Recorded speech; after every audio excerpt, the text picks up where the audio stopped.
To get started, my name is Judith Enck, E-N-C-K. I'm the president of Beyond Plastics, and I'm also a former EPA Regional Administrator during the Obama administration. It's my pleasure to welcome all of you to this informative webinar on microplastics. This webinar is co-sponsored by my organization, Beyond Plastics, and also the amazing coalition that I'm so privileged to work with every day called Break Free from Plastics.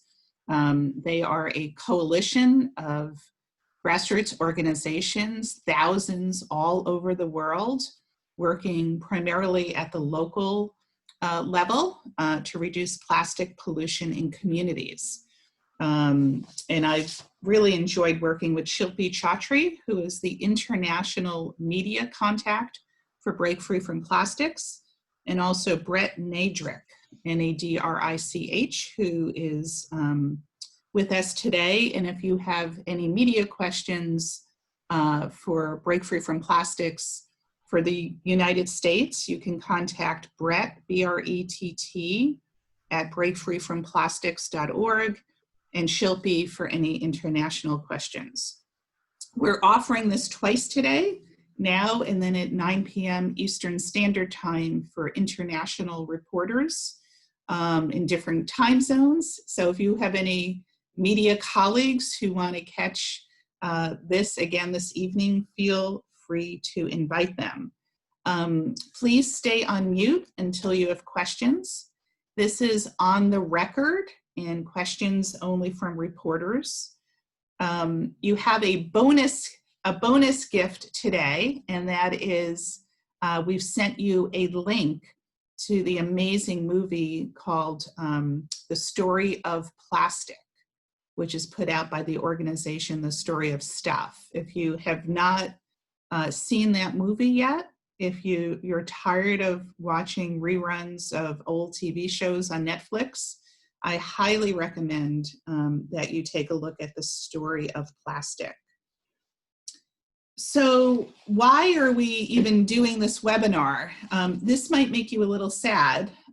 We were planning to invite you to Vermont this summer for a briefing for reporters. We did it for the first time last summer, and it was highly successful. Some of you on this webinar attended at Bennington College, where I teach, last summer. Very hard to get reporters to come to Vermont in the summertime, but somehow they made the journey. And we were going to do it again this summer, but you know what hit. So instead, we're doing a series of webinars so you can sit in your pajamas and drink herbal tea and listen to experts who will give you the latest information on what we identified as what I believe to be the really interesting and pressing topics on the issue of plastic pollution.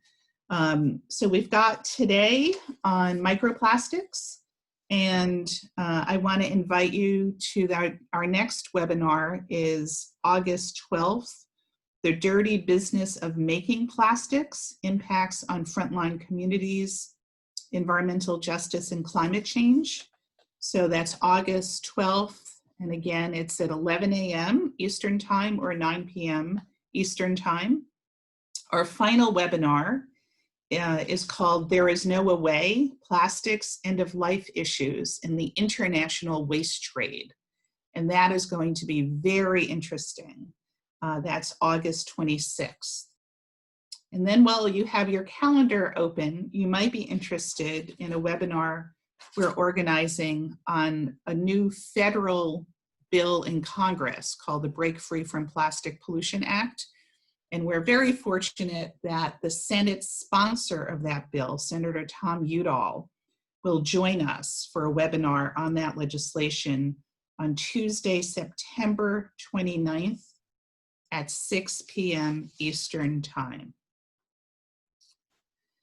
So the way this is going to work is we'll hear from our two presenters, and then we'll take questions from reporters at the end after the two speakers have presented. A little bit of context. Just last week, on July 23rd, the Pew Charitable Trust released a new report and a scientific paper in the journal Science, which found that plastics entering the ocean will nearly triple by 2040, unless there is a change in business as usual.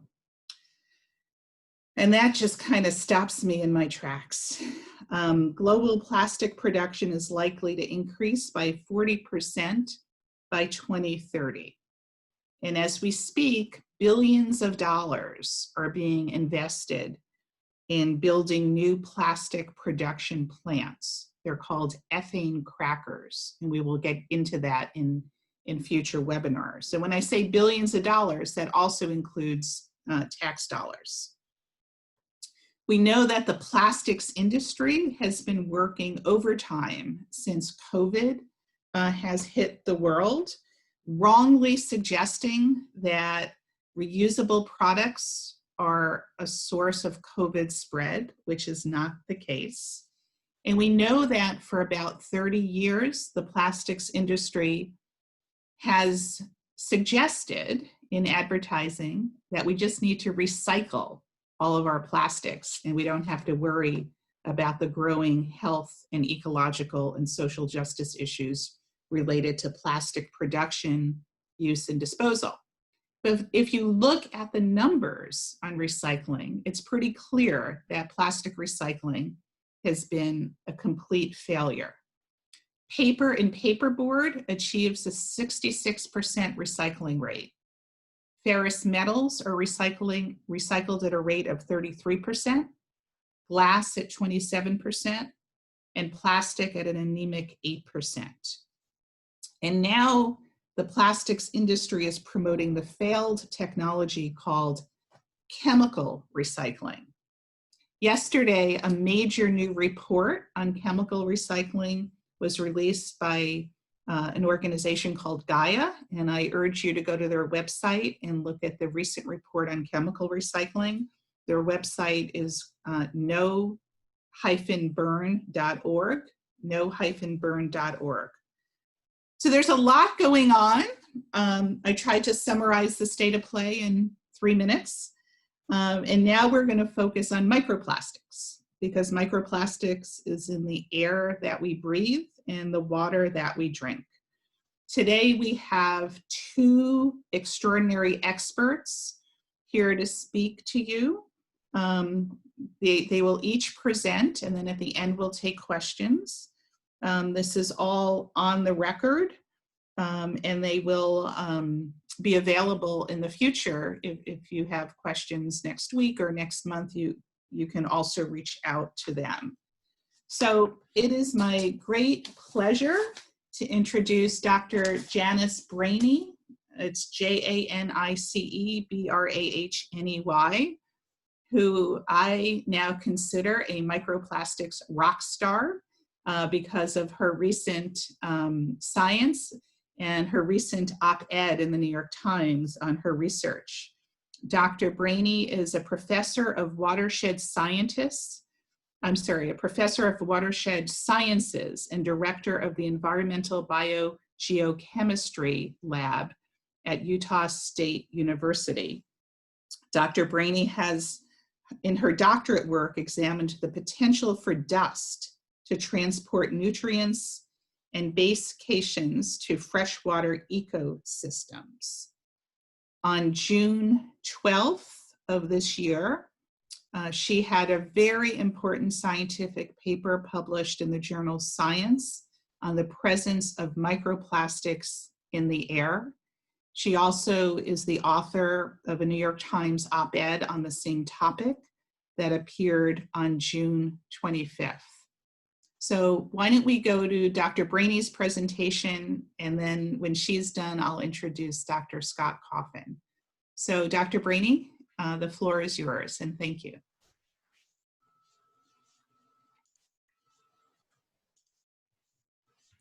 Hi, everyone. So today I'm going to talk about what is a really new field of study, and that is atmospheric plastic deposition. At this point, we really have many more questions than we have answers, but I'll walk you through what we know and how we know what we know. So it's really only been in the last couple of years that we've started to understand that plastics are moving through the atmosphere and contributing to deposition and accumulation in really remote locations. National parks, remote wilderness areas, glaciers, even Arctic snow. So I study particulate deposition, I study dust, and I'm really interested in what dust is made out of, where it comes from, and what it does to the locations where we receive a lot of dust. One of the challenges with trying to study dust is that there isn't really a standard mechanism for measuring dust in the atmosphere. And dust is clearly something that occurs over large spatial scales. What we do have are comprehensive networks that measure aerosols in the atmosphere that are less than 10 microns in size. And these are really important because they have really serious health implications. So 10 microns is about the size of a red blood cell. But actually most dust is much larger than that. So most of the mass that is moving through the atmosphere is somewhere between 20 and 250 microns, so much larger. But since we're not measuring it in any comprehensive way, we really have no idea what is in the atmosphere and how much is in the atmosphere and where it's coming from and where it's going. So this was a knowledge gap that I really wanted to try and fill. So I started working with the National Atmospheric Deposition Program. This is an amazing organization that has over 300 sites in the United States and areas of Canada. And they measure the chemistry of rain every single week. So this has given us an amazing data set. And they agreed with me that particulate deposition and its composition was also really important. So we started working together back in 2016 to try to understand what is falling out of the atmosphere, both wet and dry. And so wet deposition is anything that comes out of the sky with rain, whereas dry deposition is the fallout that happens due to gravity under dry conditions. And so this is a picture of a standard NADP setup. You can see there's lots of equipment measuring all kinds of atmospheric variables. And that table on the right, you see two buckets. And one is open to the sky. It's not raining at that time. And that's the dry bucket. And then when it rains, it hits a sensor and that triggers that lid to move from the wet bucket over the dry bucket so it can collect rain. And so the NADP agreed to give me the filters from the rain that they collect before they measure the chemistry.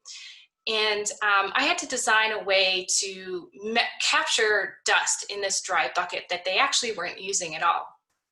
And so one of the tricky things is that you can't just take that bucket and measure what's in it, because there could be bugs, there could be contamination, and any wind that comes along is just going to excavate dust out of the bucket. So I built this sampler that could capture dust on a glass plate while preventing bugs and other kinds of contamination, and as well as acting as that wind baffle to prevent re-excavation of dust. And this is a really simple design, but it's a big improvement over what was previously used, which is a cake pan filled with marbles. So I set up this pilot study across the Western United States at 11 different sites, picking mostly wilderness areas and national park areas, and across a broad biogeographic range. So I really wanted to capture a broad range in ecosystem types as well as elevation. So because I'm interested in what dust is made out of, the first thing I did was look at it under the microscope, and I saw this blue fiber, and I thought, oh no, I've contaminated my sample, which was distressing. But then I started scrolling around, and I just saw more and more pieces of brightly colored plastics and microbeads in every single color, particles in every single color, fibers in every single color, and some samples were just loaded with plastic particles. So I realized I was looking at plastic deposition, and this was several years ago and nothing had been published yet. But I also realized that I was sitting on something really powerful, the study design I had set up, because I could start asking questions like how much plastic is coming from the sky, what are the size ranges, how far are they traveling, where are they coming from, and can we figure out what the original source material was. And so I did this by counting plastics in every single sample. I had weekly wet rain samples from these 11 sites and monthly dry deposition samples. I classified them as a particle or a fiber. I measured their size and whether or not they were a primary or secondary microplastic. So a primary microplastic is something like a microbead. So it was made in that form, in that size, or like that hexagon you see in the upper left. Whereas a secondary microplastic is something that is derived from the breakdown of a larger piece of plastic, like fibers from your clothing or a piece of a water bottle, for example. So I identified the plastic using FTIR methods, both on individual fragments, as well as this technique called particle mapping, where I could mass identify a lot of particles in one go, which is really important because we're looking at dust. I also used back trajectory models, and these are, this is a NOAA model, it's called High Split, and it allows you to track a parcel of air through time before it reaches your destination. So for example, on June 25th, 2018, I had a sample from Colorado, and for the 2 days prior to that, the air mass came from Idaho, traveled through Wyoming before reaching its destination in Colorado. So I ran this type of data for every single day at every single site over a 14-month period. And so that allowed me to look at what some of the potential drivers were. So where is this plastic coming from? Is it coming from contemporaneous dust deposition? So is this redistribution on the landscape? So if you can imagine, the plastics are very resilient, so they don't break down, they just get into smaller and smaller pieces. And so if you have plastic that has maybe moved through the atmosphere and settled on some soil, it can get picked up again by a storm and then moved some other distance. And so we were calling this plastic spiraling, just plastics just continually to tumble around the surface of the earth. I also looked at large-scale climate patterns, so patterns that influence atmospheric circulation high up in the atmosphere, like the location of the jet stream, and these air mass trajectories, which are air masses moving sort of lower on the ground, closer to the earth. And that allowed me to look at how air mass trajectories may be intersected with population centers before reaching our site, what the wind speeds were, the distance that they were traveling. And so what we found in terms of composition is that most of the fibers were associated with very typical clothing fibers. So things like nylon. So perhaps your windbreaker from the 1980s is floating around in the wind somewhere. Polyester was another common fiber, and polypropylene, another common fiber. Particles were a lot harder to identify what their original source was. I don't have a great picture, but a lot of what we saw looked to be labels. So they were very flat, white on one side and multicolored on the other side. So that could be something like a pop bottle label that has fragmented and is now blowing around. We saw microbeads in every single color you can imagine. We had trouble identifying the polymer type of the microbeads because they were so small. They were smaller than the aperture of our FTIR.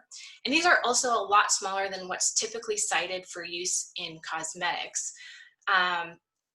What we were able to identify some, and they came out as acrylic.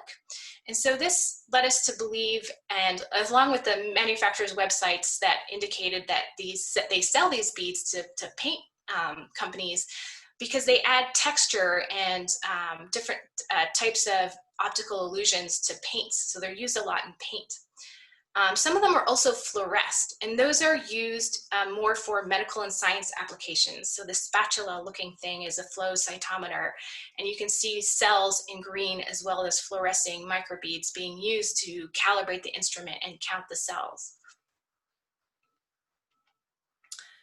We also found that on average, 4% of the material was plastic, and that was a very shocking number to me. That's an enormously high percentage of dust. We also found that wet and dry deposition had very different sources and drivers. So the particles, the plastic that fell out of the sky dry had a very strong association with the location of the jet stream. So if the jet stream dipped really far south and intersected with a lot of our sites, we saw greater plastic deposition. We also saw that the dry deposition was much smaller in size. So the black bars are showing the size distribution of the dry plastics, and the white bars are of the wet deposited plastics. So you can see the dry is much smaller. And that tells us that they can be transported a lot farther in the atmosphere. They're definitely within the range of cross-continental transport or even global transport, especially since plastics are very light. They're a lot lighter than natural dusts. So all of these, the smaller sizes and the association with the jet stream tells us that these plastics are moving high in the atmosphere. And we also saw this association with elevation. So we saw greater dry deposition rates at higher elevation. And so this tells us that up in the atmosphere, we have plastics moving through the atmosphere, and when they intersect with a mountain range, they fall out. Wet deposition, on the other hand, seemed to be more associated with more local sources. So we saw a positive association with soil dust. So if you can imagine, as a thunderstorm rolls through an area, it has a lot of energy and it can pick up a lot of soil with it. And in that soil is now a lot of microplastics. So it can pick up that soil and those microplastics and transport it to our site. If the air mass intersected with population centers, and the number of people we were calculated that potentially the air mass intersected with, we saw a positive association with plastic deposition. And we also saw this association with sodium and chloride in rain. And so these can be related to marine aerosols. So just to give you an example of some of the extremes we saw, the highest wet deposition week that we recorded was at Rocky Mountain National Park. In that week, over 300 plastics per meter square per day were deposited.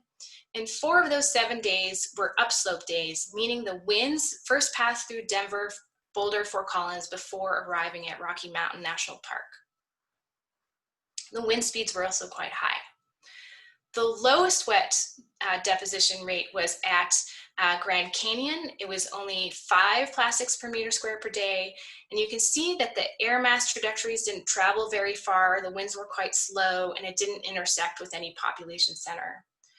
I think it's also really important to notice that even if the air mass didn't pass through a population center and didn't pick up a lot of dust, it was still depositing plastics. So we didn't have any weeks of no plastic deposition. It was just higher if it had dust in it, and it was higher if it went through a city. So how does it get into the atmosphere in the first place? Well, it needs a mechanical source of energy to emit it into the atmosphere and high enough into the atmosphere so that it can travel far.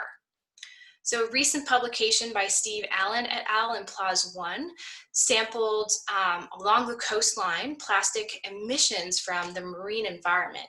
So it's very likely that plastics are getting emitted into the atmosphere in the same mechanisms that produce natural marine aerosols, through wave action and turbulence in the marine environment. And again, we did see this positive association with sodium and chloride in the rain in our samples. We saw also a positive association with dust. So agricultural dust is another likely source. About 50% of the biosolids produced in this country get used as fertilizer for agriculture, and wastewater treatment plants are pretty effective at retaining microplastics in that biosolid fraction. So this is one way that we move a lot of microplastics out into the environment. And during tilling, a lot of dust can be produced, as you see in this picture, and a lot of those microplastics can be re-emitted. Roads is likely another really important source because it provides that fetch. So it provides a long area where winds can travel unbroken by any obstacle, and that can create enough energy to create a loft. And of course, as cars drive over roads, they can kick up a lot of material in their wake, as you see in this picture. A recent paper by Evangeliou et al., which was published in Nature Communications, they measured plastic emissions from cars driving over roads and then modeled how far it could travel in the atmosphere. And it can travel very far because this is a very efficient mechanism for moving plastics into the atmosphere. And so it's possible and likely that the association we see to population might be an association of population centers and roads, because cities themselves don't provide a lot of fetch. So it's very difficult to emit something high into the atmosphere from a city, whereas roads in proximity to a city can provide both the microplastic source materials as well as the roads to emit it high in the atmosphere. But again, these are still a lot of open questions. We're just scratching the surface. Similar with the implications, what does this mean to have plastics accumulate all over the natural landscape?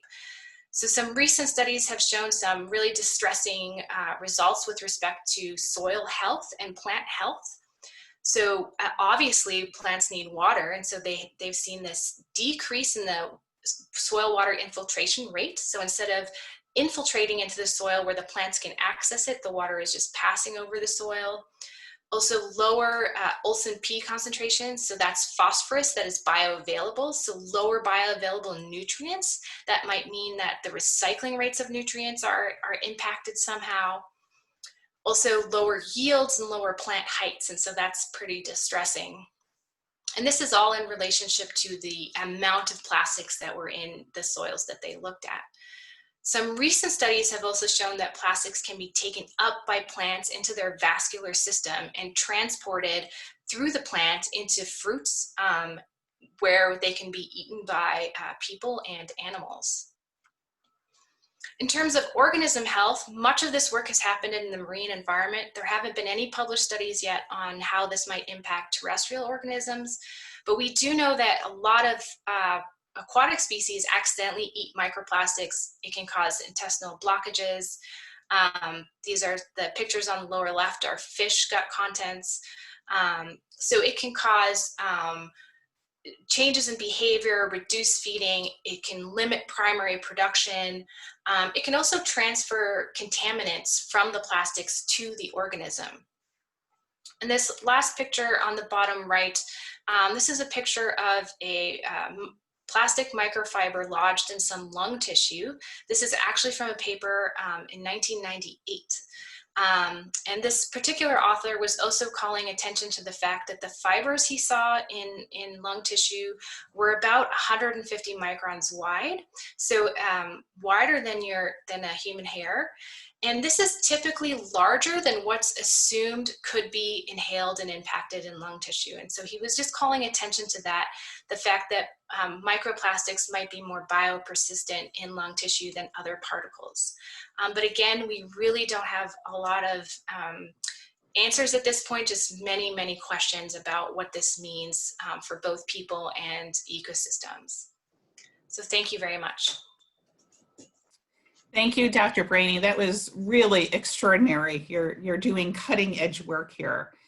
And when you were showing your early work looking for the microplastics in air, it was so reminiscent of stories I've heard from water scientists who were doing that with water, and now you were doing it with air. So thank you. It's now my great pleasure to introduce Dr. Scott Coffin. Dr. Coffin is a research scientist at the California State Water Resources Control Board in Sacramento. Dr. Coffin serves as the technical lead for the state of California's efforts regarding microplastics in drinking water. He has a Ph.D. in environmental toxicology. Dr. Coffin's academic research focused on plastic as a vector for endocrine disrupting chemicals to the marine environment and also in estuaries.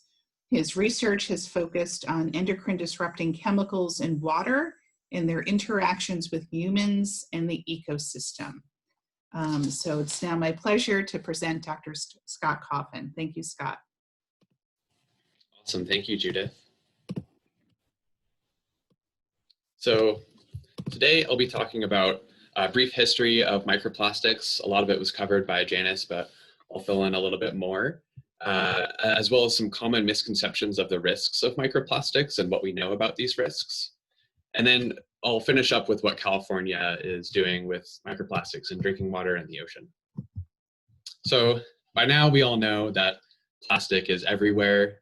It's essentially in every sample we've ever measured in the environment, from the bottom of the ocean to the tallest, most remote mountain in the French Pyrenees, and recently found in Antarctica. So what does this mean? It's no surprise that the plastic is gotten everywhere. Since 1950s, plastic has been touted as a cure for doing dishes, and throwaway living has taken over American and Western culture. And once plastic enters the environment, we know that it breaks down into these smaller pieces that have been dubbed microplastics. This is a polyethylene bottle, and when you put it in sand for 80 days and simulate what would happen in the environment, you can see that these very small pieces in the micro range break off. And then you can see, if you zoom in closer, you can see even nano-sized particles that are ready to break off. So as Judith mentioned in the introduction, this problem is not going to fix itself unless we do something about it. By 2030, it's expected that with business as usual, we'll be doubling the amount of plastic that we produce and put into the environment, and tripling by 2040. And this is not set in stone, obviously. There's many different scenarios that we could take. Just as with climate change, it depends on the motivation and what we do to combat this issue. So the real question here that I think a lot of people have been asking lately is, are humans at risk from microplastic? If you read the news, depending on the day, you might be convinced that there is no risk or that there is risk. You can see from these headlines that sometimes media articles don't display the uncertainty, at least in the headlines, about microplastics in drinking water not being a health risk. And then if you look on the left here, breathing in tiny plastics from tires and clothes may be slowly killing us all. So it's really challenging for people to understand what is the actual risk if they're just looking at headlines. And something to understand about the differences in how these in how risk is portrayed, either there is no risk or there is risk. This is an example of something called consensus uncertainty. And the reason that consensus uncertainty is harmful is it shows that there's conflict among experts, and this creates distrust in the public.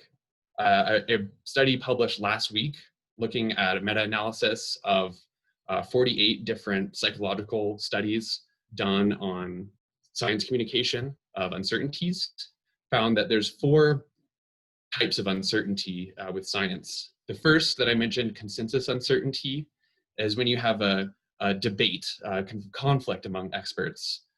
This creates an idea that experts are, that they're unsure about the science and that it's not settled.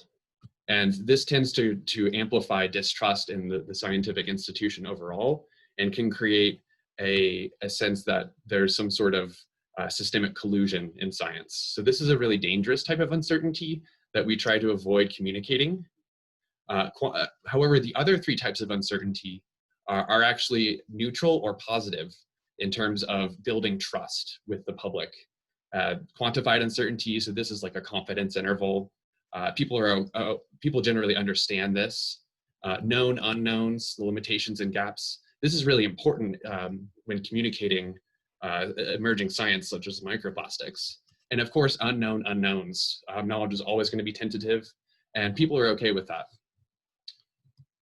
So in talking about communicating uncertainties of risk of microplastics, the scientific consensus right now is that we simply do not know. The absence of evidence is not the evidence of absence. And this was the conclusion of a recent report from Science Advice for Policy by European Academies, which is a little bit in contrast to a World Health Organization report on microplastics in drinking water that was published last year, that although it did make essentially the same claim, it also had an unfortunate headline that seemed to claim that there is no risk of microplastics. And this is really not settled science, as I'll demonstrate here. So a common misconception of risk that I sometimes see in the media is that exposure is equivalent to risk. And if you look on the right here, you'll see headlines and graphics that are, they elicit an emotional response because the idea of eating plastic is concerning. The problem with this is that we actually don't know at what amount it could be concerning. And a recent meta-analysis looking at this exposure communication as risk found that most media articles actually imply risk. However, very few actually discuss the hazards of microplastics. And this is likely because discussing these hazards is very technical and difficult. And honestly, we don't really know what the hazards are. In contrast, most scientific studies are very comfortable explaining the uncertainties, and they typically frame microplastics risks as either being hypothetical or uncertain. So what is risk? Risk is really made up of two principal factors: the hazard, the potential to cause harm, in this case a shark, and the exposure. If you're not exposed to a shark, there is no risk. So let's talk a little bit about the exposure, what we know. In tap water around the world, we've found microplastics at varying levels. We know that it's in surface water. We don't believe that it's in groundwater. And what we find in bottled water in comparison is that we typically find quite a bit more. There's never been a bottled water sample that doesn't contain microplastics. And the highest quantity found is 1 million microplastics per liter.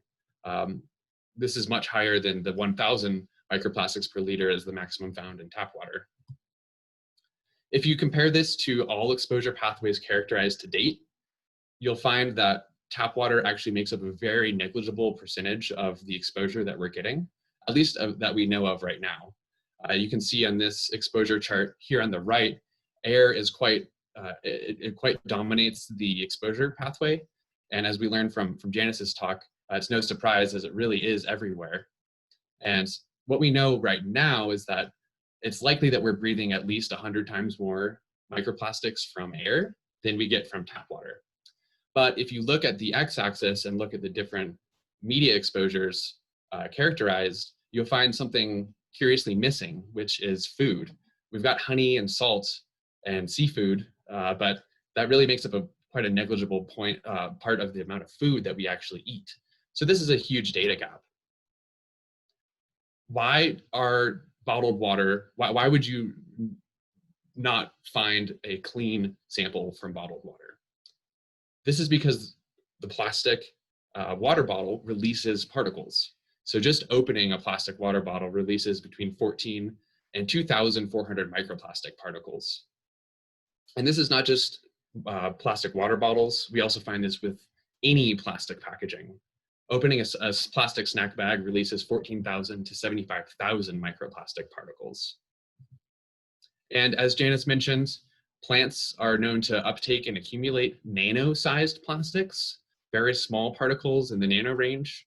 And as she mentioned, this can affect not only the plant through decreased water uptake, nutrient, decreased growth, but this could also be an exposure pathway for humans, especially through fruits and vegetables. So now that we've talked about the exposure pathways, I want to talk a little bit about what do we really know about the human health effects of microplastics. To answer this, we look to the medical literature, and there's some interesting case studies about occupational hazard exposure to microplastics.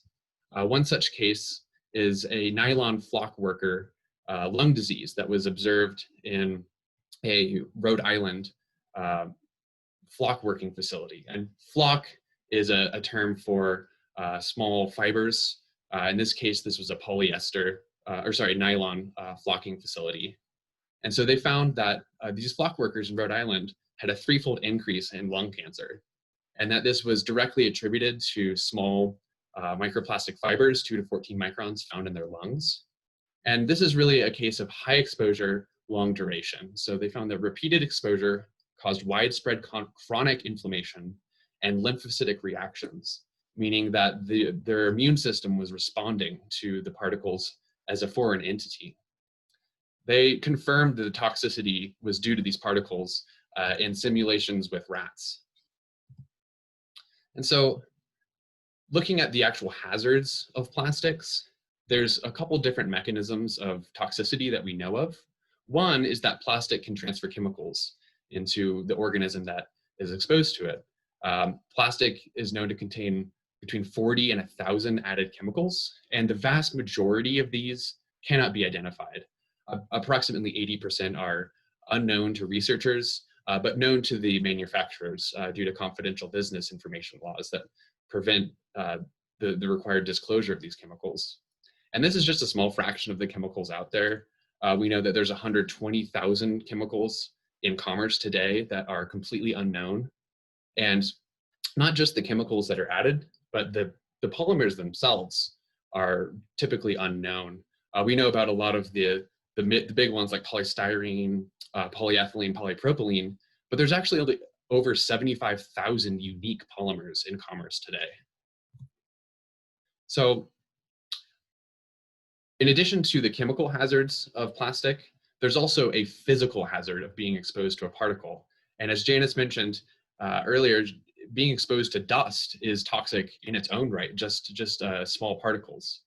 And what we find with these small plastic particles is that below about 10 microns is when we see cells, human cells, interact with them. So human macrophages can uptake polystyrene particles up to 10 microns in size.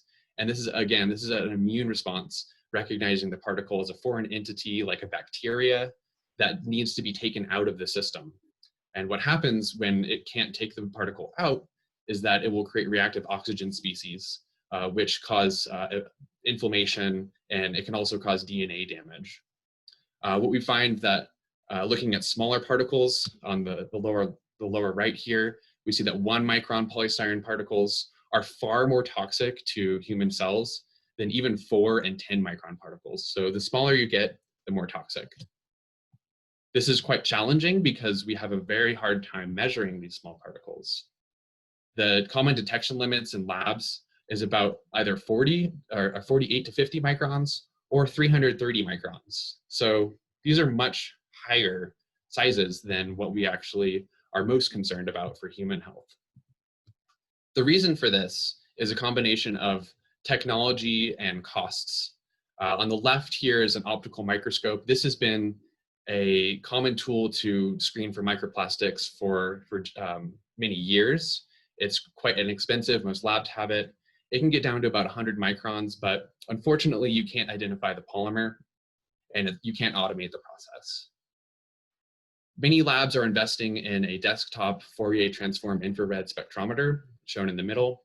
This costs you about 50 grand, and it can get down to about 300 microns, something that you can manipulate with tweezers. It can identify the polymer, but it's not automated and it's quite slow. If you want to get the world's most advanced FTIR, you could drop on 250 grand and pick up a mapping micro FTIR. And this can get down to about 10 microns, which is really the limit of this type of spectral, this spectral limitation. And so this can identify the polymer, and it can be fully automated as well. But it's not small enough. As we showed earlier, 10 microns is really where we start to actually see quite a few concerning hazard traits of particles. And so getting below this is indeed possible, but at this point it's quite challenging from a cost perspective, and the methods are far from being standardized for very small detection limits. So going back to the idea of exposure equals risk, and the public being quite concerned about microplastics in their environment, I did a little bit of Google analysis, and this is something that anyone can do for free, looking at search terms for microplastics in water and microplastics in drinking water as a more specific term. You can see that the relative interest from the global public has gone up in the past few years considerably. And this is largely due to the first media report of microplastics being found in drinking water in 2017 by Orb Media.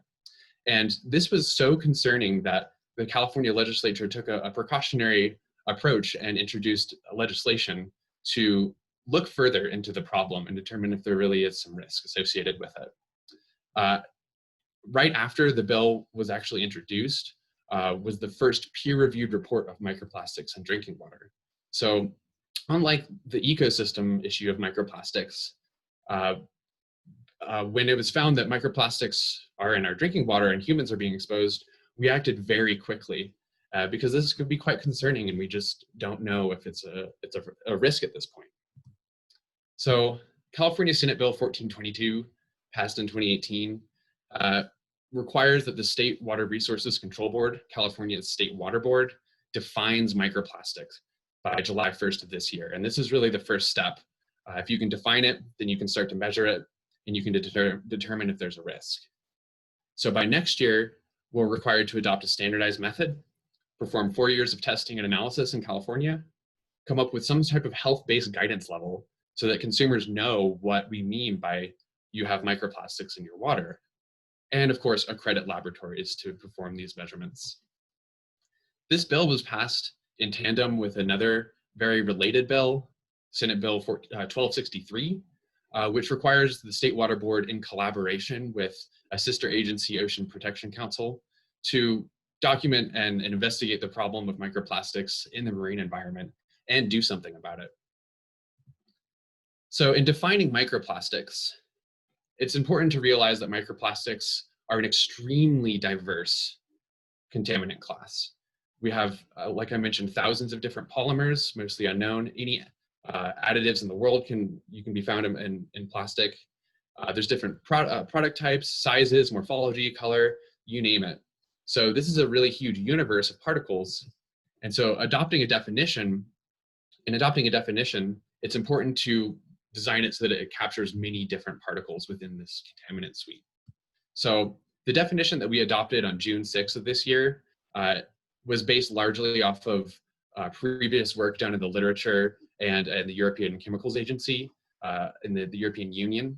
And it encompasses particles between 1 nanometer and 5,000 micrometers or 5 millimeters. We do provide an exclusion for particles that have been chemically modified other than by hydrolysis. And we further adopted a size-based classification to make it easier to identify particles within certain size classes. The only difference between this and the European Chemicals Agency definition is that the European Chemicals Agency provides an exclusion for biodegradable polymers, which they define and they have standard methods for. The reason that we did not exclude biodegradable polymers is that we simply cannot determine that they're safe. And unfortunately, all of the human health studies that have been performed on biodegradable polymers actually show that they could be more toxic to humans than these traditional non-biodegradable polymers.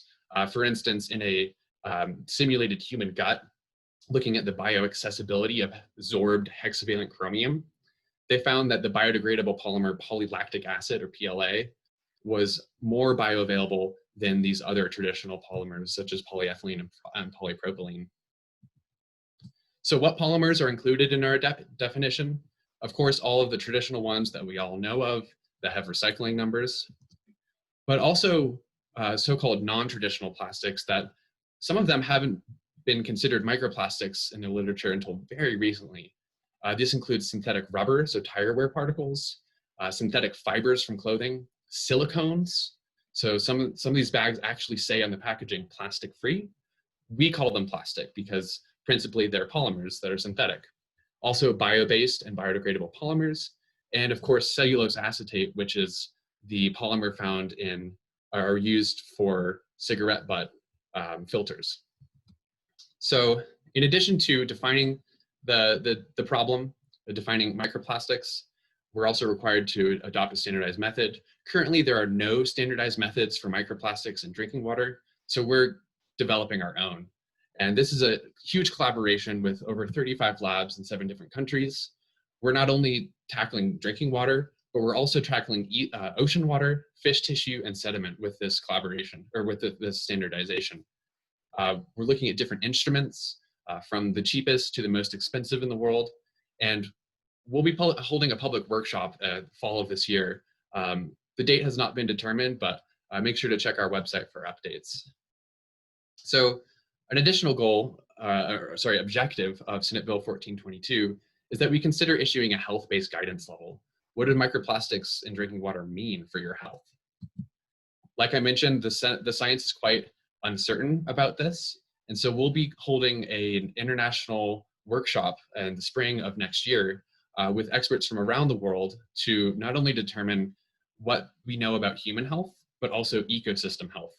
This is going to be a really exciting workshop that everyone can view publicly. And again, the date isn't determined yet, but make sure to check our website for updates. So with that, thank you for your attention. And if you have any questions, you can email me directly here, or you can tweet at me. Dr. S. Coffin is my Twitter handle. And of course, please check our Water Board's website to look for any updates. And that's all. Thank you. Great. Thank you, Dr. Coffin. That was fantastic, both of you. So we'll now turn to questions from reporters. Go down to participants, and you can raise your hand, and I'll call on you in the order that you raise your hand. Any reporter questions? Or if your video is on, you can just physically raise your hand and I can call on you that way.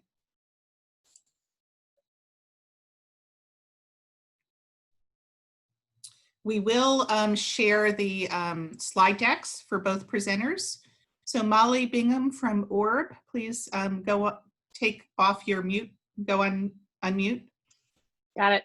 I just want to say thank you, Scott, and thank you for the summary, Janice, also of all the research. ORB published our first story on the microplastics in tap water in 2017, and honestly, I've been kind of out of the swoosh of what's been happening in the research, and it's just awesome to see. I mean, our objective was to see more research so that we understand, and the questions, Janice, about air and food that you have surfaced, and Scott, you surfaced, are exactly the questions that were in my mind after our work. So I am, as a public person, but also as a journalist, just massively grateful that that research got picked up and done. And some of it was obviously happening before. But I'm wondering, in this current era, obviously we're creating a lot of waste through the PPE needs, and those are medical needs, and ORB thought hard about medical needs in plastic, but are a lot of the PPE sources, are those polymers and masks in particular? I think I thought the other day about breathing through my surgical mask because I was on my run, and the particles and the fibers. So I'm just wondering what you guys can say about those materials and how you would suggest that we think about approaching that in discussions as far as medical products and the needs that we have for those. Thank you. Scott, you want to start with that hard one? Sure. Yeah, thanks, Molly. And the report from ORB was, like you said, it was so influential, and it really raised this important issue to people around the world, and I'm really grateful for that coverage. As far as PPE for COVID-related things goes, what we know is actually non-woven plastics are the most effective barrier for particles. And so cotton is typically used as an inside liner for masks. And then we've got several different layers of plastic that provide a more effective barrier. And the principal thing about these masks is that many of them are reusable. And I haven't needed a disposable mask. I haven't used a disposable mask. I only buy and make reusable masks that can be washed and sterilized. And so I think that the messaging for that is just to invest in something that's honestly cheaper, more comfortable. Yes, it has plastic, but you can use it many, many times. Thank you. We'll hear now from Rona Cobell and then Pierce Anderson. Rona, when you say your name, please, your question, please tell us your affiliation, and same with Pierce. Hi, my name is Rona Cobell. I am a science editor and writer with Maryland Sea Grant. I produce our magazine, Chesapeake Quarterly, and I'm also a professor at University of Maryland Journalism School. I have two questions. One is regarding the, both of the terrific presenters talked about the uncertainty about microplastics and all that we don't know. And I'm wondering if, given there's so much uncertainty, how do we talk about the threat for microplastics at a time when we have something where we do have some certainty about risk with COVID? How does this important topic not get squeezed out because we don't know enough? And it seems like our minds can only kind of handle a few deadly things at once. And we've got one right now that's kind of preoccupying all of us. And then my second question is if you had anything specific about the Chesapeake Bay, because that's what I cover. And the presentations were excellent, but it focused on the whole atmosphere. And I just didn't know if there was anything more Bay specific that you could direct me to. So thank you. Well, on the first question, I'll jump in and then turn it over to Scott and Janice. On the first question, I think your point is a good one, and you can say the same thing about climate change. And while we want all of our policymakers focused on the current international health pandemic, other problems continue to get worse. And so I think the reality is we're not going to see a huge amount of media coverage on microplastics, enough that will really move the needle. But the research continues and the education continues. And hopefully, if the world survives this global pandemic, there'll be some more space for discussions of other pressing issues like this.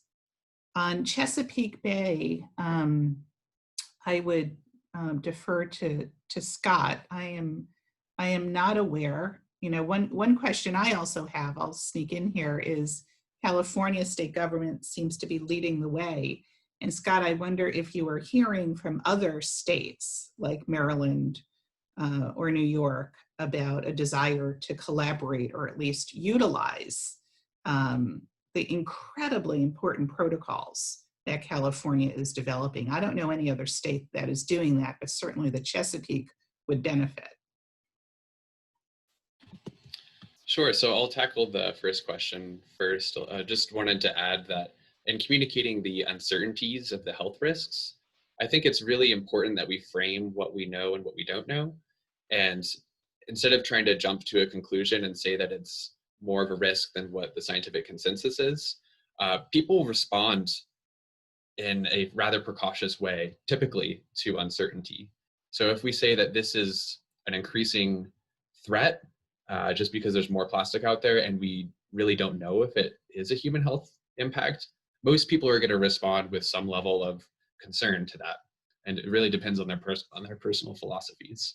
As far as the Chesapeake Bay goes, I've been following it just a little bit. I know that there's been some studies out there, and I can send you those after this talk if you like. And we are very interested in collaborating with other states and agencies and scientists on our efforts. We are open to sharing anything and everything that we have. At this point, we have not been working closely with any other states. We have been working a little bit with the US EPA as well as European agencies and scientists. Great, thank you, Dr. Coffin. Pierce Anderson? Yes, thank you. Pierce Anderson here, class of 2020, environmental studies graduate and recent freelance journalist. I'm looking at this from a food angle, and I'm very curious about if you would expect, or if you're already seeing certain food producers to be altering what crops they grow or intend to grow because of possible decreasing yields as nano or microplastics are uptaken by plants, even if there's not a provable health hazard for the consumption of, for example, fruits with microplastics. Just the simple drop in yield and health of plant could be really interesting for just kind of global food security. And so I'm curious what thoughts you have on that. Thank you. I am not aware. Scott or Janice? No, I think the answer is no. However, I really want to flag this issue of biosolids, which is the regulatory way of saying sewage sludge. For years, I've been concerned about toxic chemicals going to sewage treatment plants because state regulatory agencies, and in some instances EPA, give permits for hazardous materials to be discharged to sewage treatment plants. And remember that sewage treatment plants were designed to treat sewage. I think we need to fast forward now to all of this information on microplastics. We know that most plastics get into water bodies from the land. They're swept into storm drains during rain events and snowmelt. Large bottles, for instance, will be captured at the sewage treatment plant, but smaller pieces do not get captured. But some of it stays in the sewage treatment plant. And there is a policy in this country to promote land spreading of sludge. And very little analysis of what's in the sludge in terms of presence of plastics. And the sludge is often spread on agricultural land.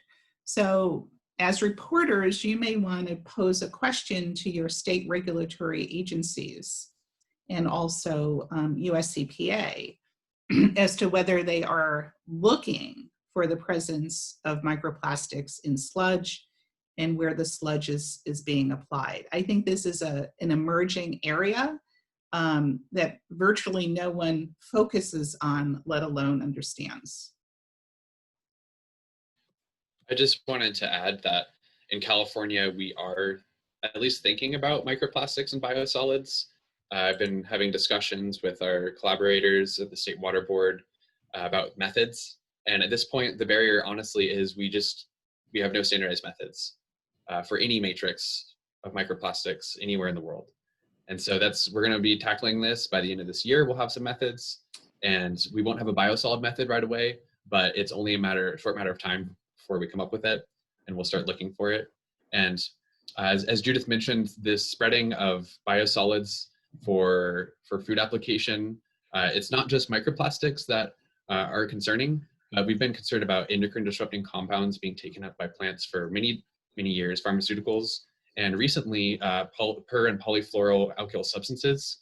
It seems like this is one of the dominant exposure routes for humans, going from biosolids to plants into our diet. And this is something that we've looked at very, very little, and only in the last year or so in California. Thank you, Scott. It's really reassuring that the state of California is even acknowledging this in the early stages of looking at it. I think that's unusual. I'm not seeing any other questions in the chat room or participants. If you have a question, show your face and raise your hand, please. So the big takeaway is biosolids is really sludge. It's really poop. Also some industrial discharges. It's I think, an emerging issue. I really want to thank Dr. Janice Brahney and Dr. Scott Coffin for their really interesting, extraordinary presentations. I want to thank our partners with Break Free from Plastic for co-sponsoring this. We will send all of you the slide deck. You have Scott and Janice's contact information if you need it. This presentation was recorded. Judith, can I just interrupt you just for one moment? Yes. There's one more question in the chat if you wanted to. Oh, I'm sorry. I missed it. Is this Mira's question? Yes. Yeah. In terms of, so this is for both of you. In terms of organism health, the implications for lung damage from inhalation makes sense, but is there any evidence of damage via uptake from the digestive systems, or might it pass through without impact? You mentioned the uptake of some chemicals from the biopolymers. Can you say more? I have one little thing on that, but Scott and Janice, would you like to go first?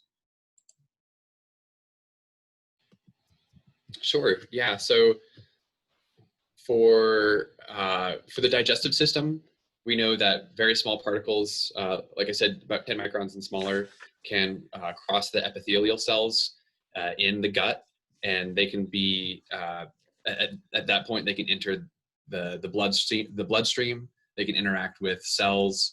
Often what we find is that the immune system is the first response to these, and when you have a chronic immune response to any stressor, you're going to see inflammation, you're going to see oxidative stress, and oxidative stress, of course, leads to DNA damage, which leads to cancer. So this is sort of the mechanism of toxicity that toxicologists are most concerned about for microplastics, and we absolutely have evidence both in vitro and in mouse models, and like I mentioned, in the epidemiological study for flock workers. Janice, did you want to add anything? I'm not really qualified to answer that question. What I can add is that the size ranges that we observed, our visual limit was about 4 microns, so we had a better setup than most studies, so we could see very small particles. So well within that range that can be inhaled and impacted on lungs or even moved into the bloodstream. Great. And Janice, while I have you, there's a question from Laura Reed. Which mountain communities are doing the best measurement of fallout from the sky at mountain ranges? I think the answer is only you are doing that. Right? Yeah, mountain communities aren't monitoring atmospheric deposition. It's usually just independent researchers who set up small short-term studies, which is why I'm trying to work with the National Atmospheric Deposition Program to turn this into an actual nationwide monitoring program. And that would, so I focused on remote areas so that we could get a handle on background deposition rates, but the NADP also has a sub-network called CityDep where they measure deposition within cities. And so we're trying to expand. It's very expensive, and it would require buy-in from all the agencies that support the different stations. But it's something that we're working towards. It's just a very slow process. Janice, you said that quickly. What is the name of the program that looks at cities? CityDep. So it's not a widely publicized network within the NADP. For example, those sites aren't on their website. It's a burgeoning program that, again, they're trying to get developed. So the NADP has very strict protocols about how they take samples, manage their samples, and publish their data. So anything that's in a pilot phase is not public information yet. Okay, well, good to know. I'm glad there's some science happening. Great, so I just want to announce again, our next session is The Dirty Business of Making Plastics, Impacts on Frontline Communities. You don't want to miss that, August 12th at 11 a.m. Eastern Standard Time and 9 p.m. We will have Sharon Lavinia, who is the founder and president of RISE in St. James Parish, Louisiana. She has been on the front lines dealing with the Formosa plastic production expansion there. Also, we'll have an attorney from the Center for Biological Diversity and Dr. Neil Tangri, Science and Policy Director at Gaia. That will be moderated by Shilpi Tratre with Break Free from Plastic. And then if you're not on vacation, join us on August 26th for a fascinating presentation, Plastics End of Life Issues in the International Waste Trade. Thanks for joining us today, and we are here if you have any follow-up questions. My email is Judith, Judith, enck@bennington.edu. Follow Beyond Plastics on Twitter and go to our webpage if you'd like to just get occasional updates on what we're up to. It's beyondplastics.org. Thanks, everyone. Thanks for joining us. And my most sincere thanks to Dr. Coffin and Dr. Brahney. Both of your presentations were really, really informative and helpful. Thank you.